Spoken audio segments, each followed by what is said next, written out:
আসতে পারছি, মহান আল্লাহ তাআলা আমাদেরকে তৌফিক দিয়েছেন। এই জন্য আমরা সেই মনিবের দরবারে কালিমাতুশ শুকর সকলেই বলি আলহামদুলিল্লাহ রব্বানা ওয়া লাকাল হামদ হামদান কাসীরান তাইয়িবান মুবারাকান ফীহি ইয়া রাব্বি লাকাল হামদু কামা ইয়ানবাগি লিজালালি ওয়াজহিক ওয়া আযীমি সুলতানিক। সম্মানিত হাজিরিন, আমাদের মাঝে অত্যন্ত বরকতের একটি মাস মাহে রমজান চলে গেল। জানি না আমরা কতটুকু অর্জন করতে পারছি। যারা আমরা এই মাহে রমজানের বরকত, ফজিলত, রহমত, মাগফিরাত লাভ করতে পারছি তারাই সফল, আর যারা পারি নাই তারাই ব্যর্থ। জানি না আমরা কতটুকু অর্জন করতে পারছি।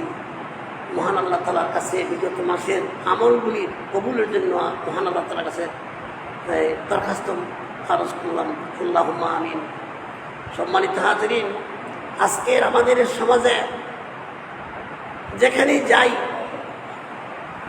সেখানেই লোকেরা শুধু নানা রকম, আমরা বলি হাহাকার, নানা রকমের দুশ্চিন্তাগ্রস্ত, সমাজের অবক্ষয়, নানা রকমের নানা কলহ বিগ্রহ, নানা রকমের সমস্যায় জর্জরিত হয়েছি আমরা। আসলে আমরা এই পৃথিবীতে আমাদের যে কাজ ছিল, এই কাজের দায়িত্ব আমরা যথাযথ পালন না করার কারণে আমরা আজকে আমরা যথাযথ দায়িত্ব পালন না করায় আমাদের সমাজে যে বিপর্যয়ের সৃষ্টি হয়েছে, এই বিপর্যয়ের সৃষ্টির কারণে আজকে আমাদের সমাজ কলুষিত হয়েছে। বিশেষ করে যুব সমাজ, আজকের এই যুব সমাজ আমাদের এমন অবস্থা হয়েছে যে তারা আজকে এমন একটা অবস্থায় নিমজ্জিত হয়েছে যেখানে যে অবস্থায় যুবক আজকে অনেকেই বলে যে আমার ছেলে কথা শোনে না, আমার মেয়ে কথা শোনে না, আমাকে কষ্ট দেয়, আমাদের বাড়ি থেকে ভাইরা দেয়, ভাত কাপড় দেয় না, এরকম অনেক অভিযোগ শুনি। আসলে বিষয়টা হলো দোষ একতরফা তাদেরকে দেওয়া যাবে না। শুধু যে সন্তানেরই দোষ তা না, আমরা যারা পিতা মাতা আছি আমাদের কিছু দোষ ত্রুটি আছে, যার জন্যে আজকে আমাদের সন্তানরা আমাদের কথা শোনে না, আমাদেরকে শ্রদ্ধা করে না, আমাদেরকে সম্মান করে না। এমনও হয় পিতা মাতাদেরকে বাড়ি থেকে বের করে দেয়, এমন বহুত খবর আমরা পাইছি। এমনও আছে, এমন সন্তানও আছে, এমন কুলাঙ্গারও আছে যারা পিতা মাতার অবাধ্য। তো এই জন্য আমরাও কিছু দায়ী কম না, আমরাও কিছু দায়ী আছি। আমাদের যে দায়িত্বগুলো, সেই দায়িত্বগুলো আমরা পালন করি না, যার জন্য আজকে আমাদের সমাজ, যুব সমাজ আজকে এই অবস্থায় একটা অন্ধকারে নিমজ্জিত হয়েছে। একবার রাসূলুল্লাহ সাল্লাল্লাহু আলাইহি ওয়াসাল্লাম এক সাহাবীকে বাজারে যাইতে দেখে বললেন, তুমি কোথায় যাচ্ছ? সাহাবী বলেন, আমি তো বাজারে যাচ্ছি। কি ব্যবসায় যাই না? বলো যে আমার ছেলের জন্য কাপড় কিনবো। তো রাসূল বললেন, তোমার কি শুধু একটা ছেলেই? বললো যে না, আমার একটা মেয়েও আছে। তো বললো যে তুমি মেয়ের জন্য কিনবা না? বললো যে না, শুধু ছেলে। তখন বললো যে না, তুমি আগে যাইবা, আগে মেয়ের জন্য কিনবা, তারপরে ছেলের জন্য কিনবা। রাসূল সাল্লাল্লাহু আলাইহি ওয়াসাল্লাম মেয়েদেরকে বেশি প্রায়োরিটি দিয়েছেন। আজকে আমাদের সমাজে দেখা যায় আমরা অনেক সময় ছেলেদেরকে বেশি করি, মেয়েদের করি না। এরকমের একটা অবস্থা আমাদের সৃষ্টি হয়েছে। ছেলেও আমার, মেয়েও আমার, এটা মনে করতে হবে। এখানে সমতা, এখানে কোনো বৈষম্য করা যাবে না। সম্মানিত হাজিরিন, আজকে আমি আমাদের সন্তানদের সম্পর্কে, আমাদের সন্তান সম্পর্কে, সন্তানের করণীয় কি পিতামাতার, এই বিষয়ে আমি কতগুলি কথা বলবো। আল্লাহ যদি তৌফিক দেয় আমি তাদের বিষয়ে কিছু কথা বলবো। নাসিহাতুল্লাহ বিফাদলিল্লাহ আলাইহি তাওয়াক্কালতু ওয়া ইলাইহি উনীব লা ইলমা লানা ইল্লা মা আল্লামতানা। আসলে আমার বলার কিছু নাই। আমি মহান রবের কাছে সাহায্য কামনা করি, তিনি যেন আমাকে কিছু বলার তৌফিক দেন, তবেই বলতে পারবো। সম্মানিত হাজিরিন, আজকে আমাদের সমাজে দেখা যায়, অনেক শোনা যায়, ছেলে বাপের বাদ দেয় না, ছেলে বাপের খোঁজ খবর করে না। এমনও হয় ছেলে তার পিতা মাতাকে বৃদ্ধাশ্রমে পাঠিয়ে দেয়, এমন অনেক সংবাদ আমরা শুনি। তো এই জন্য আমাদের কি করণীয়, এই বিষয়ে আমি কিছু কথা বলবো আজকে, যদি আল্লাহ তৌফিক দেন। আমাদের যে কী কী ত্রুটি আছে, আমরা কিভাবে সন্তান লালন করলে সন্তানরা কথা বলবে, মানুষ হবে, আমাদেরকে বৃদ্ধাশ্রমে যেতে হবে না, এই বিষয়ে আমি কয়েকটি টিপস আমি বলবো, যেগুলি আপনারা যদি আত্মস্থ করেন, মনোযোগ দিয়ে শোনেন, আপনারা কাজে লাগবে। আমি আশাবাদী আপনারা এই কথাগুলি আত্মস্থ করবেন এবং আমল করবেন। আমি নিজেও এই কথাগুলির উপর আমল করবো। এই বিষয়ে আমরা মহান আল্লাহ তাআলার কাছে সাহায্য কামনা করি।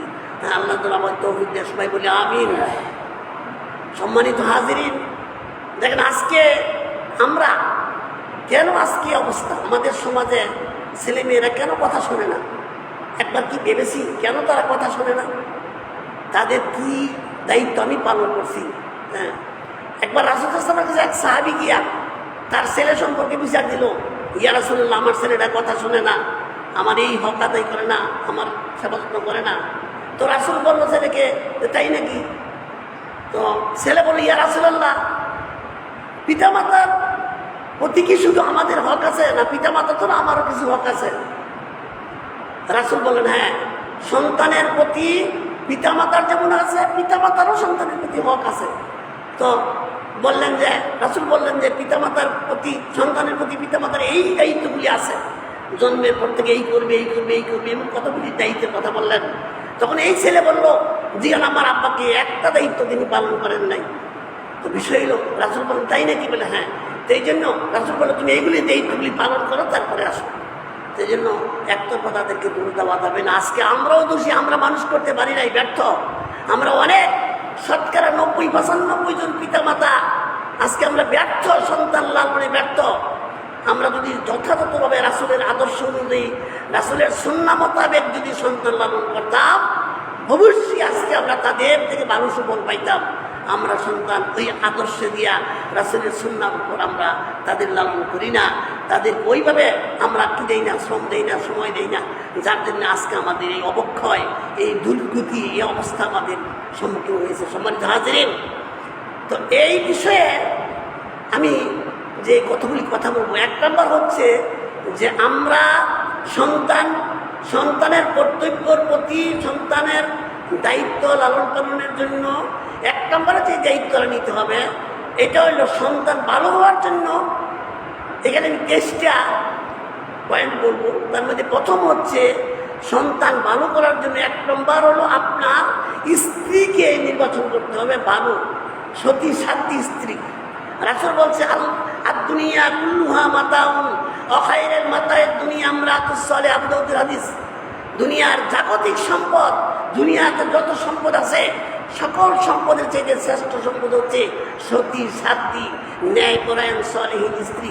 কিন্তু আজকে দেখেন, আমরা স্ত্রী নির্বাচনে বুখারী শরীফের 5090 নম্বর হাদিস, রাসূল, আপনি স্ত্রী কিভাবে নির্ণয় করবেন, আপনি কাকে স্ত্রী হিসেবে গ্রহণ করবেন, এই ব্যাপারে রাসূল কি বলছে দেখেন। 5-8টা কোন দিকে আপনি স্ত্রীকে নেবেন। হাদিস শরীফ, হাদিস হলো 5090 নম্বর হাদিস বুখারীর। 4টা গুণ অবশ্যই দেখতে হবে বিয়ে করার বিষয়। এক নম্বর গুণ হইল ইমালিহা, তার মাল দেখবেন, তার সম্পদ আছে কিনা। তো দেখেন, এই হাদিসের এই আয়াতের প্রথম শব্দ বুঝা অনেকে মনে হয় যে মাল, সুজন মালের কথা বলছে, তাইলে বলতে যৌতুক নেওয়া দেব না, যৌতুকের কথা হচ্ছে না। অর্থাৎ আপনি যাকে বিয়ে করবেন তার ধন সম্পদ আছে কিনা, 1 নম্বর মালিহা। 2 নম্বর হচ্ছে তার বংশমর্যাদা। হ্যাঁ, অলি হাসা, অলি লিখেছে হাসাবিহা, তার ধন সম্পদ, তার বংশমর্যাদা। 3 নম্বর হচ্ছে তার তেমন সৌন্দর্য, অবি জামালিহা, অলি জামালিহা, তার সৌন্দর্য। 4 নম্বরে দেবেন অলি দিনিহা, হাদিস শরীফের আবার তৈরি আসছে দিনিহা, সে দিনদার কিনা। এখানে হাদিসের ব্যাখ্যায় আসছে, প্রথম 3টা যদি নাও থাকে, ধন সম্পদ নাই, বংশমর্যাদা নাই, সৌন্দর্য কম, চলব, কিন্তু শেষেরটা হইল সবচেয়ে বড়। আপনার স্ত্রী যদি দিনদার হয়, মুত্তাকি হয়, আল্লাহ বিরু হয়, পরেজগার হয়, তাহলে আপনি তাকে দিয়ে সুখী হবেন। আর আপনার স্ত্রী যদি প্রথম 3টা থাকে, শেষেরটা না থাকে, ধন সম্পদও আছে, সৌন্দর্য আছে, বংশমর্যাদা আছে, কিন্তু দিনদার না, তাহলে আপনার বাড়িতে জাহান্নাম আনলেন। মনে রাখতে হবে, আপনি জাহান্নাম আনলেন।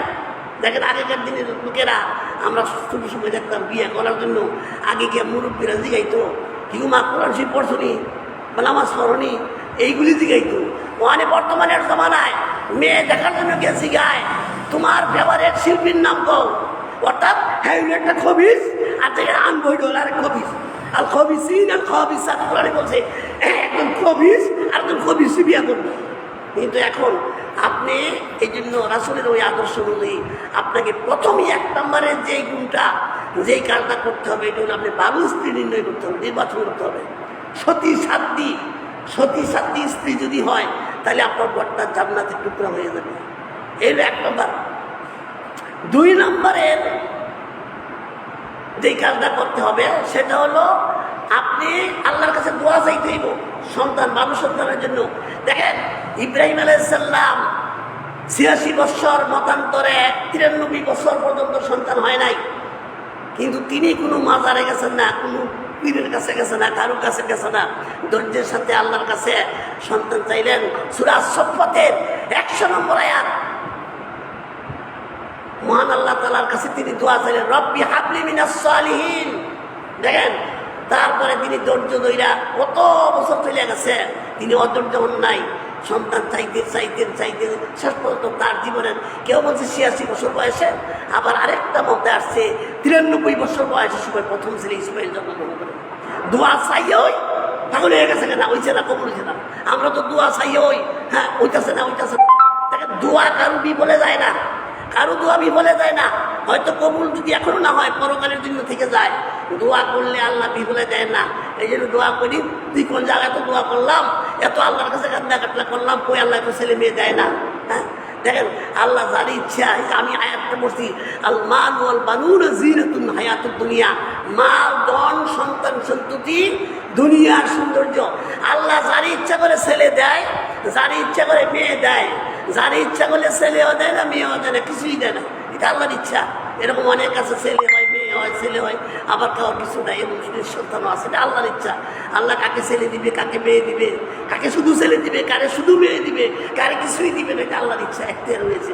এই জন্য দোয়া চাইতে হবে আল্লাহর কাছে, ধৈর্যের সাথে, ধৈর্য সহিষ্ণুতার সাথে দোয়া চাইতে হবে, আল্লাহর কাছে কামনা করতে হবে, সন্তান চাইতে হবে। তখন আল্লাহ দেখেন রাসূলের দোয়া কবুল হইতে লাগছে 12 বছর। আপনারা জানেন রাসূলে দোয়া করছিল যখন ইসলামের প্রথম যুগে, যখন তাবলীগের দাওয়াত দিলেন, যখন রাসূল যখন মক্কার ভূমিতে দাওয়াত দিলেন, কাফেররা রাসূলকে অকথ্য নির্যাতন করেন, তাকে রাসূলকে কষ্ট দেন, মারধর করেন। রাসূল আল্লাহর কাছে বদদোয়া করছিলেন, যেই জনের জন্য বদদোয়া করছিলেন এই বদদোয়া পূরণ হইতে 12 বছর লাগছে। বদরের যুদ্ধে গিয়া 12 বছর পরে রাসূলের দোয়া কবুল হয়েছে। আর আমরা দোয়া করি ওই পাগল হয়ে যায়, ওই চাইলাম কত চাইলাম, হয় না, আল্লাহ দেয় না। এই জন্য ধৈর্যের সাথে দোয়া চাইতে হবে, সন্তানের দোয়া কবুল করতে হবে। আর 2 নম্বরে যে কাজটা করতে হবে সেই কাজটা হইল আপনার স্ত্রীকে গর্ভাবস্থায় যখন সন্তান গর্ভে আসবে, ভালো সন্তান হওয়ার জন্য 2 নম্বরে যে কাজটা করতে হবে, আপনার সন্তানকে আমলে সালে করার জন্য নিশ্চিত করতে হবে। আছে অনেকে প্রেগনেন্ট অবস্থায় অনেক সময় ব্যথা যন্ত্রণা সময় কাটাবার লাগে টিভি দেয়, সিনেমা দেয়, বাংলা দেয়, কি করে ওই যে ভারতের বাংলা সিনেমা দেয়, স্টার জলসা, স্টার জলসা, এগুলি নাকি কয় জি বাংলা, এগুলি দেয়, সময় কাটায় না। আপনার সন্তান ভালো হওয়ার জন্য আপনাকে আমালসালি করতে হবে। একটা মেডিকেল সায়েন্সের একটা জরিপে দেখা গেছে, বাচ্চা জন্মের 16 সপ্তাহ আগে, বাচ্চা জন্মের 16 সপ্তাহ আগে বাচ্চায় শুনতে পায়। বাচ্চায় প্রথম বাচ্চার যেই কাজ দিয়ে ওটা কাজ করে এটা হলো কান। প্রথম কানে কাজ করে, কানে শুনে। এই জন্য আপনার স্ত্রীর গর্ভে যখন সন্তান থাকবে তখন আপনার 2 নম্বরের যে কাজটা করবেন, ভালো ছেলের জন্য যে কাজটা করবেন, সন্তান ভালোর জন্য যে কাজটা করবেন, তাকে সবসময় ভালো আমল করতে হবে। কোরআন শরীফ করবো, ইবাদত করবো, হ্যাঁ ভালো চিন্তায় থাকবো, কোনো অশ্লীল কাজ খারাপ কাজ করবে না। কারণ মায়ের সন্তানের আসক্ত মায়ের আসক্ত সন্তানের উপর পড়বে। এই জন্য সন্তান গর্ভকালীন অবস্থায় ভালো সন্তান যদি চান তাহলে আপনার স্ত্রীকে সলিহীন নেককার থাকতে হবে, ভালো আমলে থাকতে হবে। এটা 2 নম্বর। 3 নম্বর, সন্তান ভালো হওয়ার জন্য যে কাজটা করবেন এটা হলো সন্তান জন্মের পরেই কি করবেন, রাসূলের হাদিস অনুযায়ী কানে আযান দেওয়াইবেন। আমাদের দেশে তো এখন এটা করে না, সন্তান জন্ম হলে কানও কেমন আযান দিব, কারণ সন্তান তো অনেক বাইত হয় না, সন্তান হয় অনেক ওই মেডিকেল ক্লিনিকে, এজন্য আজানের সুন্নতটা উঠে গেছে। কেন দিবেন আজান? দেখেন, যখন দুনিয়াতে বহুত বাচ্চা আসে, দুনিয়াতে আসে, এতদিন তো একটা ইয়াতে ছিল, একটা সিকিউরিটি ইয়াতে ছিল। যখন দুনিয়াতে আসে শয়তানের থেকে টাচ করে, দেখবেন সন্তান ভূমিষ্ঠ হইলেই হুয়া হুয়া বলে। কেন কেন বলে? হাদিস শরীফে আসছে যে এই সন্তান শয়তান এই বাচ্চাটাকে টাচ করে, এই জন্য সে হুয়া হুয়া করে, হুয়া হুয়া করে কান্দে। তো এই জন্য শয়তানের আসর থেকে বাঁচানোর জন্য আপনি আজান দিবেন। আজান দিলে জানেন শয়তান থাকে না। দেখবেন আজান দিলে মসজিদও যেমন কুত্তায় ফেউ ফেউ করে। কেন? যখন আজান দেন তখন শয়তান দ্রুত বেড়ে যায়। আর কুকুরে কিন্তু এগুলি দেখে, অন্যান্য প্রাণীরা দেখে, শয়তান দেখে, আমরা তো দেখি না। এই জন্য আজান দিলে শয়তান থাকতে পারে না। প্রথম ধ্বনিটা হবে বাচ্চার কানে, তার সর্বপ্রথম পৃথিবীতে আসার পরে ধ্বনিটা আল্লাহু আকবার, এই আজানের ধ্বনি এটা হবে। এই সুন্নাহটা আমাদের দেশে এখন উঠেই গেছে, এই সুন্নাহটা এখন পালন করে না। এই জন্য আজকে আমাদের বাচ্চাদের কানে এই আওয়াজের, এই আজানের আওয়াজ, আজানের ধ্বনি নাই, যার জন্য আজকে আমাদের বাচ্চারা দেখবেন, এই জন্যই বাচ্চার জন্মই নানা রকমের গান বাজানো, নানা রকমের মধ্যে মধ্যে হয়। কারণ মা ছিল এরকম সিনেমা ফাঁকল, সিনেমা ফাঁকল বললাম মায়ের করতে বাচ্চাকে আব্দুল কাদের জিলানী এগুলো কি, তো এই অবস্থা হয়ে গেছে। এই জন্য আমাদের সন্তানকে ভালো করার জন্য এইভাবে 3 নম্বরে এই কাজটা করতে হবে, তার আমলে, তাহলে আমল সঠিক করার জন্য এই জন্য তাকে আমলের সাথে রাখতে হবে। 4 নম্বর যে কাজটা করবেন, আর দেখেন জন্ম বাচ্চা ভূমিষ্ঠ হওয়ার পরে মায়ের দুধ পান নিশ্চিত করতে হবে। দেখেন বর্তমানে একটা সোসাইটি আমাদের একটা সভ্যতা সমাজে আছে, একটা ভদ্রতা, একটা সুশীল সমাজের মধ্যে একটা চিন্তা চেতনা আছে। তাদের বডি ফিটনেস রাখার জন্য তারা দুধ পান করায় না, সন্তানদের দুধ পান করায় না, এতে করে মায়ের সাথে বাচ্চার সম্পর্ক হয় না। আর এই মাগুলিও, এই বাবাগুলিও শেষ পর্যন্ত যেই মায়েরা যেই বাচ্চারে দুধ খাওয়ায় না, এই সন্তানগুলি বৃদ্ধ অবস্থায় পিতামাতাকে বৃদ্ধাশ্রমে রাখে, মায়ের সাথে সম্পর্ক হয় না। এই জন্য দুধ পান করাইতে হবে। আর শুনেন, এই যে দুধ, মেডিকেল সায়েন্স কি বলে দেখেন, মেডিকেল সায়েন্স প্রমাণ করছে এই বাচ্চায় যত বেশি দুধ খাবে মায়ের বডি ফিটনেস তত ভালো হবে। আজকে গরিবে দেখা গেছে যতগুলি লোকের যে ব্রণ ক্যান্সার হয়, এগুলি হয়, এইগুলি হওয়ার কারণ হচ্ছে দুধ পান না করানোর কারণে। বাচ্চারে বুকের দুধ পান করায় না, এই জন্য ওই ব্রেস্ট ক্যান্সার হইতেছে বহুত। এই জন্য আপনার প্রত্যেকটা সুন্নাহ সাইন্টিফিক, আল্লাহ যা যা মানুষের জন্য দিয়েছে প্রত্যেকটা সুন্নাহ হচ্ছে সাইন্টিফিক, বিজ্ঞানসম্মত। এই জন্য রাসূলের আদর্শ, প্রত্যেকটা আদর্শের মধ্যে রয়েছে সুন্নাহ। এই জন্য 4 নম্বরে যে কাজটা করবেন, এই ভদ্রতা, এই বডি ঠিক রাখার জন্য বাচ্চাদের যে আপনি হক নষ্ট করতেছেন, বাচ্চাদের জানেন এই দুধ খালি খাবার না, এটার মধ্যে আছে ক্যালসিয়াম, আছে প্রোটিন, ম্যাগনেসিয়াম, আছে মিনারেল, সমস্ত প্রকারের দুনিয়ার সমস্ত মেডিসিন যদি খাওয়া এলাম, ওষুধ দুধ খাওয়া এলাম, কিন্তু মায়ের যে দুধ এটার কোনো বিকল্প নাই। মায়ের প্রথম দুধের যে শাল দুধটা আমরা বলি, এটার মধ্যে যে কী প্রতিরোধ আছে, এই প্রতিরোধ করার কারণে দেখেন আজকাল তো মানুষ কী করে, ডেলিভারি নর্মাল হয় না, এখন কি সিজার করায় না। আর ডাক্তাররাও এমন পাইছে, এমন ওষুধ খাওয়ায়, এমন ওষুধ খাওয়াইতে খাওয়াইতে সিজার করতে নেয়, তখন সিজার ছাড়া উপায় নাই। আমাদের দেশে দেখা গেছে বর্তমানে সিজার ছাড়া বাচ্চা খুব নর্মাল খুব কম হয়, কিন্তু দেখা যাচ্ছে এটা কোনো আসলে এটা কোনো উপকারিতা নাই, ক্ষতি ছাড়া কোনো উপকারিতা নাই। নর্মাল বাচ্চা হলে যে উপকারিতা, 2টার কথা আমি বলি। একটা হলো মায়ের উপকারিতা হচ্ছে, মায়ের ক্ষতিটা হইল যদি সিজারে হয়, সিজারে হইলে 1-2টা বাচ্চার বেশি সে প্রসব করতে পারবে না, অধিক সন্তান উৎপাদন ক্ষমতা কমে যাবে, 1 নম্বর ক্ষতিটা হবে। আর বাচ্চার যে ক্ষতিটা হবে সিজারে হইলে, এই ক্ষতিটা হইল বাচ্চাটা যদি স্বাভাবিক প্রক্রিয়া জন্মগ্রহণ করতো, মায়ের জরায়ু দিয়া যদি প্রবলেম কী করতো, ডেলিভারি হইতো, তাহলে এই জরায়ুর মধ্যে ডাক্তাররা বলে এমন কিছু ব্যাকটেরিয়া থাকে যেই ব্যাকটেরিয়া বাচ্চার শরীরের মধ্যে প্রতিরোধ কাম করে। এই জন্য যেই সমস্ত বাচ্চারা আজকে সিজারে করে রোগা থাকে, প্রতিরোধ ক্ষমতা থাকে না, তাদের শরীরের প্রতিরোধ ক্ষমতা থাকে না।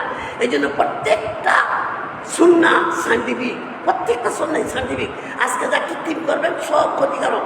এই জন্য যে সমস্ত পশ্চিমা দেশগুলি, পাশ্চাত্যের দেশগুলিতে এগুলিতে এই সিজার, এখন তারা গিয়ে রুগা দিতেছে, নো সিজার বলতেছে, তারা বুঝে লাগছে যে সিজারের ক্ষতিকারক দিকটা।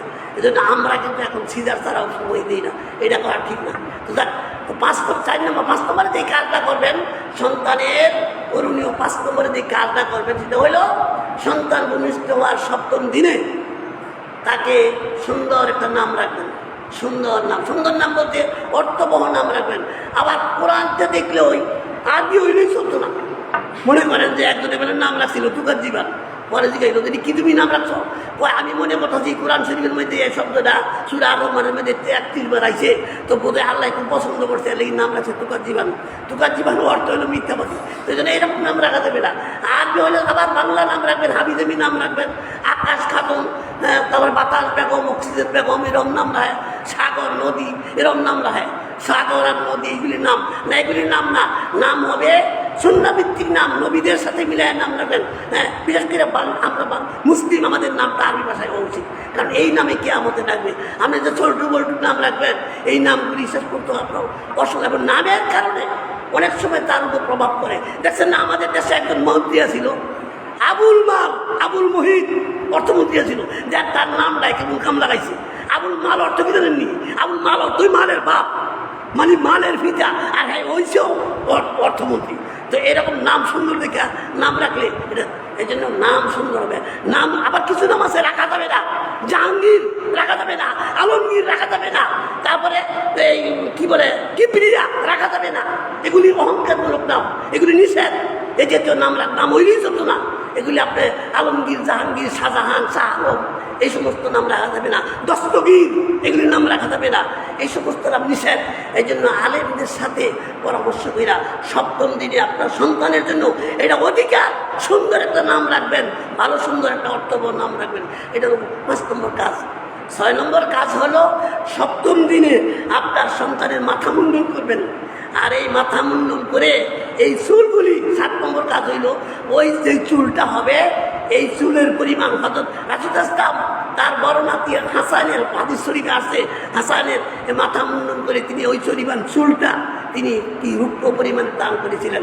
7 নম্বর হলো ওই পরিমাণের যেই পরিমাণ চুলটা হবে 7ম দিনে, ওইটার পরিমাণ যা ওজন হবে তার পরিমাণের রূপ্য অথবা এই বাজার দাম, রূপার দাম, এটা দান করে সদকা করে দিবেন। এটা হলো আরেকটা সুন্নাহ। 8 নম্বরের সুন্নাহ হচ্ছে, 8 নম্বর হচ্ছে 7ম দিনে আপনার এই বাচ্চার জন্য আকিকা করবেন। আকিকা ওই বাচ্চার সাথে সম্পৃক্ত, আকিকা পিতামাতার দায়িত্ব। এই আকিকা 7ম দিনেই করতে হবে। আমাদের দেশের কিছু লোকেরা এটা কি করছে, কুরবানির লগে নিয়ে দেয়, হয় কুরবানি তো নাম দিয়ে লায়, এরকম কিছু মাসালা হয়েছে না।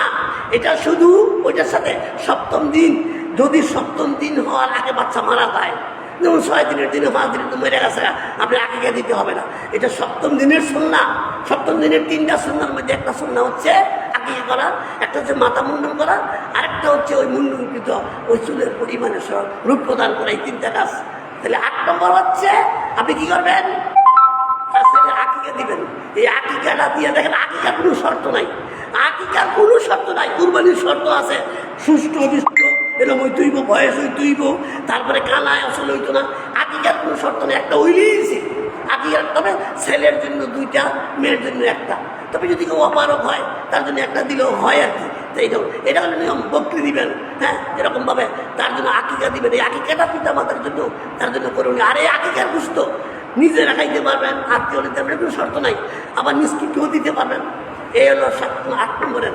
9 নম্বরের যে দায়িত্বটা পালন করবেন পিতামাতা ভালো সন্তানের জন্য, ওইটা হইল তাকে খতনা, সুন্নতে খতনা করাইবেন। সুন্নতে খতনা, ছেলেদের সুন্নতে খতনা করাইবেন। দেখেন, এইটা হলো সমস্ত নবীদের ফিতরাত। পৃথিবীতে যত নবী আছে 5টা কাজ করছে। 5টা কাজ পৃথিবীর সমস্ত নবীদের ফিতরাত। 1 নম্বর হচ্ছে খতনা করা, 2 নম্বর হচ্ছে নাভির নিচের লোম পরিষ্কার করা, 3 নম্বর বগল তলা লোম পরিষ্কার করা, 4 নম্বর তারপরে কি নখ কাটা, 5 নম্বর হচ্ছে মুখ ছোট করা। এই 5টা ফিতরাত সমস্ত আম্বিয়াদের সুন্নাহ ছিল।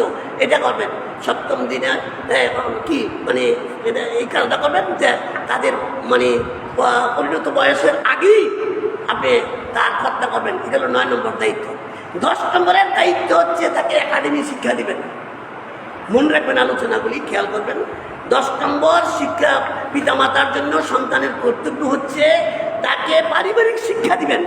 পারিবারিক শিক্ষাটা সবচেয়ে বড় শিক্ষা। দেখেন ফ্যামিলি স্ট্যাটাস এটা বিশাল একটা ব্যবসা। আপনার পরিবার যদি উন্নত না হয়, পরিবার যদি সুন্দর না হয়, ভদ্র না হয়, শালীন মার্জিত না হয়, অনেক বড় শিক্ষিত হইল তার আচরণ পরিবর্তন হবে না। আচরণগুলি শিখে মায়ের কাছ থেকে। এই জন্য দেখেন পৃথিবীর কোনো পিতৃভাষা নাই, মাতৃভাষা। আপনি পৃথিবীতে কোনো পিতৃভাষা পাইতেন না। মাতৃভাষা কেন বলে?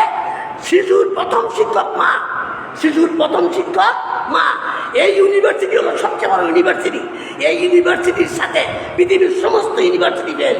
মা যদি শিক্ষিত হয়, মা যদি জ্ঞানী হয়, তার ছেলেটা তার মেয়েটারে যেইভাবে শিক্ষিত করতে পারবে পৃথিবীর কোনো শিক্ষক এতটা শিক্ষা দিতে পারবে না। জন্য প্রথম শিক্ষক হচ্ছে মা। এই জন্য পারিবারিক শিক্ষাটা হচ্ছে সবচেয়ে বড়, ফ্যামিলির শিক্ষাটাও সবচেয়ে বড়। 10 নম্বরের মধ্যে ফ্যামিলি শিক্ষার মধ্যে 10টা কাজ করবেন। 1 নম্বরের 10-এর 1 হইল আল্লাহ তাওহীদ, একত্ববাদের শিক্ষা। আপনার ছেলের বয়স যখন 4-5 বছর আকদুম বাগদুমিতে শিয়ায়, হ্যাঁ এরকম শিয়ায় ছবি, নানান ছবি, নানান রকমের মাছ টাছের ছবি শিয়া না। আপনার সন্তানকে আগে তাওহীদের শিক্ষা দেন, আল্লাহর আহদানিয়তের শিক্ষা দেন, আল্লাহর একত্ববাদের শিক্ষা দেন। এলো 1 10-এর 1। 10-এর 2 আল্লাহর পরিচয়।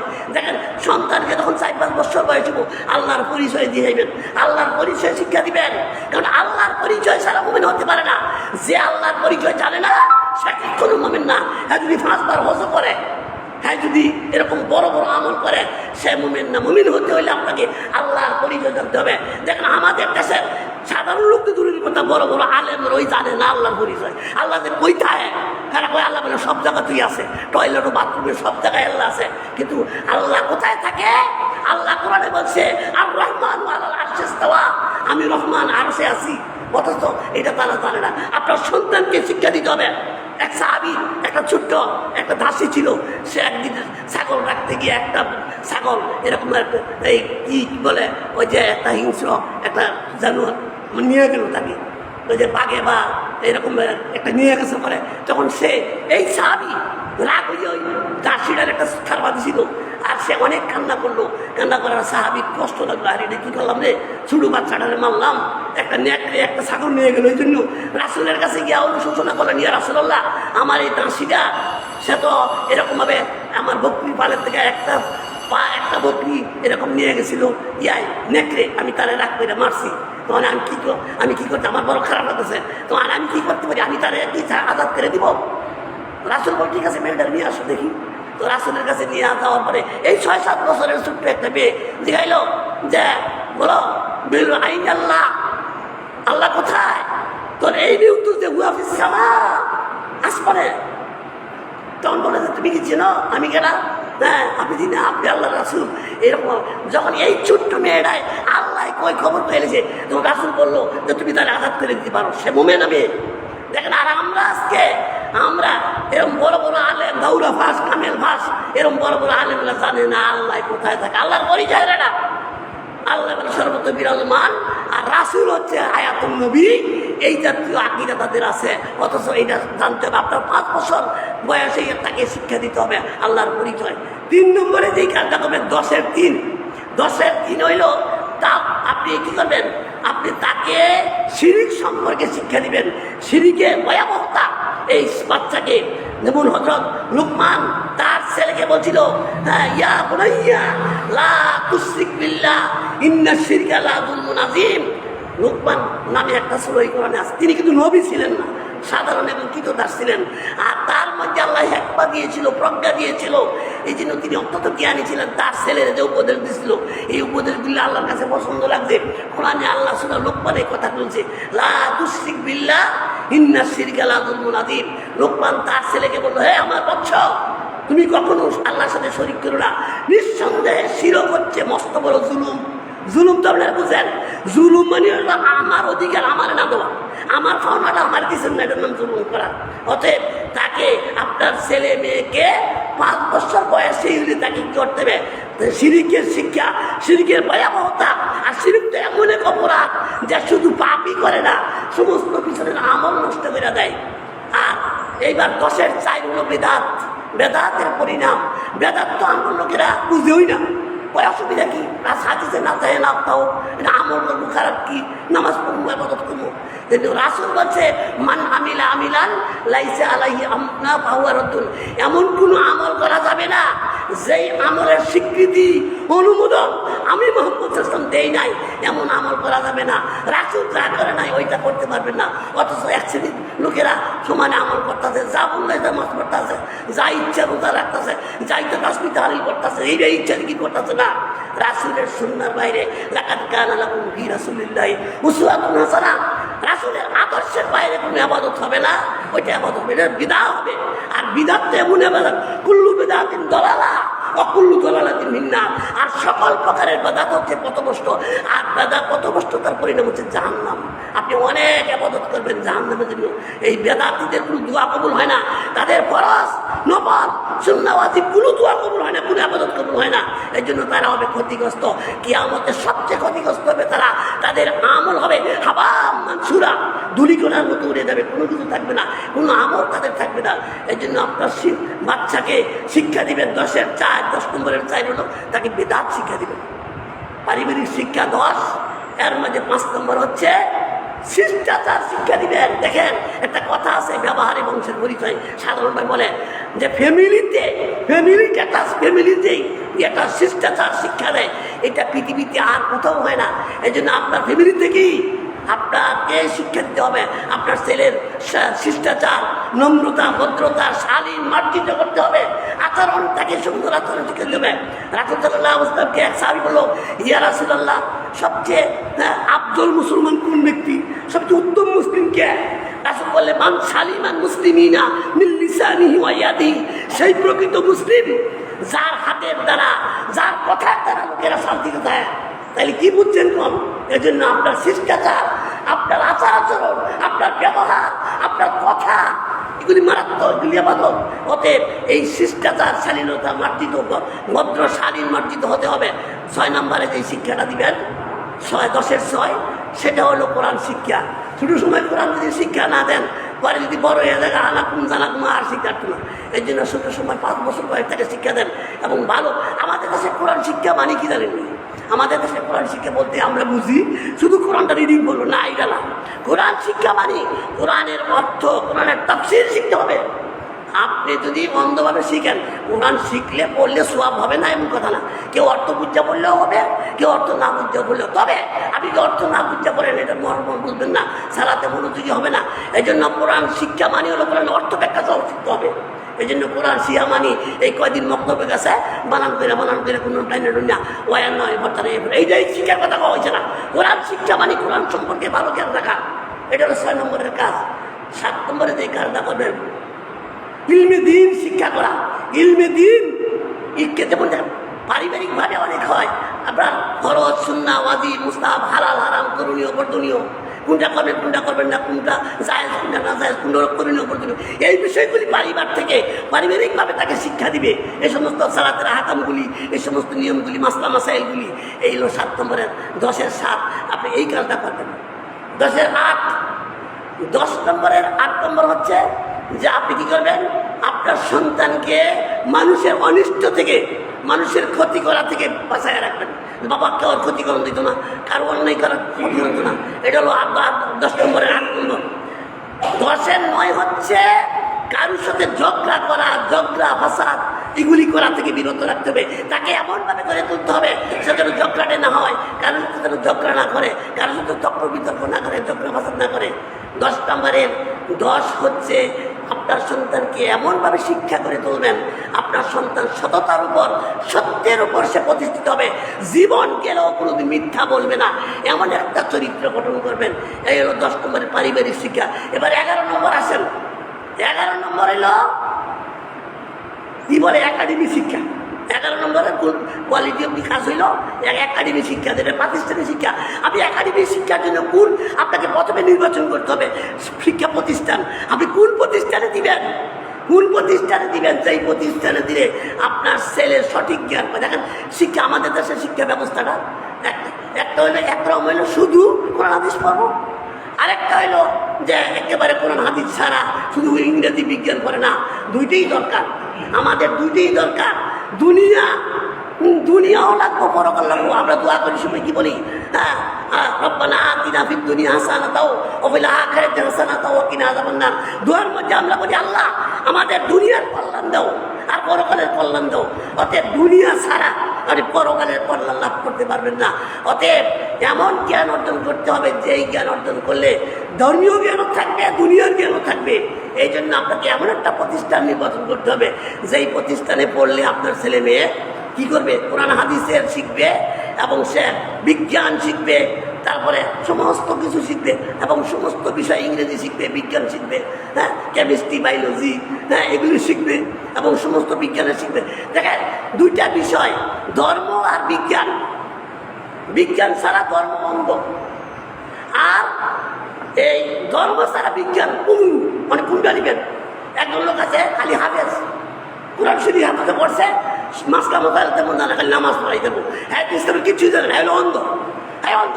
আরেকজন আছে একেবারে কেমিস্ট্রিতে বুড়ের ইয়েতে ঢাকা এই যে বড় কলেজে মনে করেন পাস করতে মনে করেন তার পিএইচডি করছে, বিদেশ থেকে বিশাল বড় ডিগ্রি লয়ে আইছে, কিন্তু সে সব পারে, ইংরেজি পারে সুন্দর, কিন্তু তাহলে যদি কয় জানাজানা পড়ো, জানাজা পড়াই বলতে আউজুবিল্লাহ কই জানা, তাহলে এই লোক কি লোক?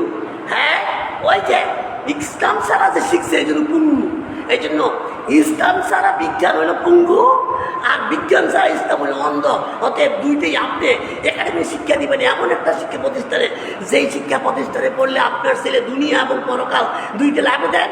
ঢাকা ওই যে তামিল মিল্লার যে শিক্ষা প্রতিষ্ঠানটা আছে, আপনি খোঁজ নিয়ে দেখেন, ঢাকা বিশ্ববিদ্যালয়ের সবচেয়ে বেশি চান্স পায় কারা? কলেজ পড়ুয়ারা, এই মাদ্রাসা থেকে চান্স পায়। ডাক্তার, ইঞ্জিনিয়ার, বড় বড় কারা হইতেছে, বইরে কারা চান্স পায়? আপনি খুললে দেখেন এই তামিল মিল্লার মাদ্রাসার ছাত্ররা সবচেয়ে আগে থাকে। তাহলে এমন একটা শিক্ষা ব্যবস্থা আপনি নেবেন, যেই শিক্ষা ব্যবস্থা নিলে দুনিয়ারও কল্যাণ পাবেন, পরকালের কল্যাণও লাভ করবেন। এর 11 নম্বর। 12 নম্বর হচ্ছে আপনার ছেলেকে সালাত প্রতিষ্ঠা করবেন। 12 নম্বর হচ্ছে সালাত প্রতিষ্ঠা করবেন।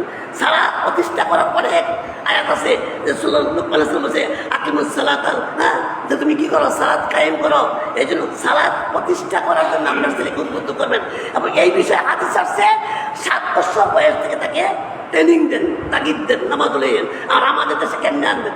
আমাদের দেশে বাচ্চা লয়ে গেলেও দমকাই দিবে, অথচ রাসূল বাচ্চা লয়ে যেতে উৎসাহিত করছে।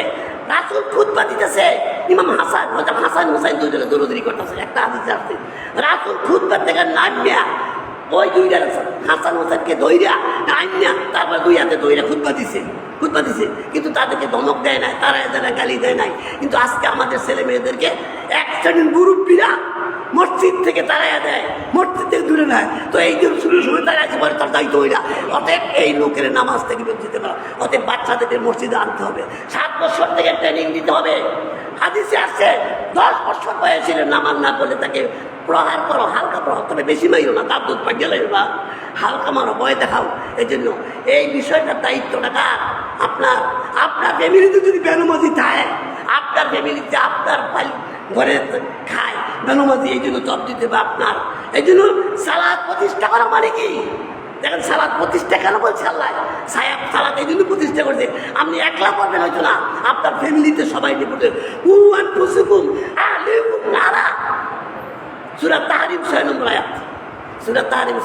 আপনি কি আপনি নিজেও বাঁচবেন, আপনার পরিবার পরিজনকে জাহান্নামের আগুন থেকে বাঁচাইবেন, এই দায়িত্ব আপনার। অকুল্লুকুম রাইন অকুল্লুকুম মাসউল। আমরা হাদিসে আসছে আমরা প্রত্যেকে রাখাল, আমরা যারা বাবা মনে হয় না বাচ্চা দেবেন গা না জাল হুমা তাক তাক দামিনা দিয়া গুনামিন রাসমালিন। সূরা হামিম সাজদা 29 নম্বর আয়াত, 41 নম্বর সূরা 29 নম্বর আয়াত কি বলছে আল্লাহ?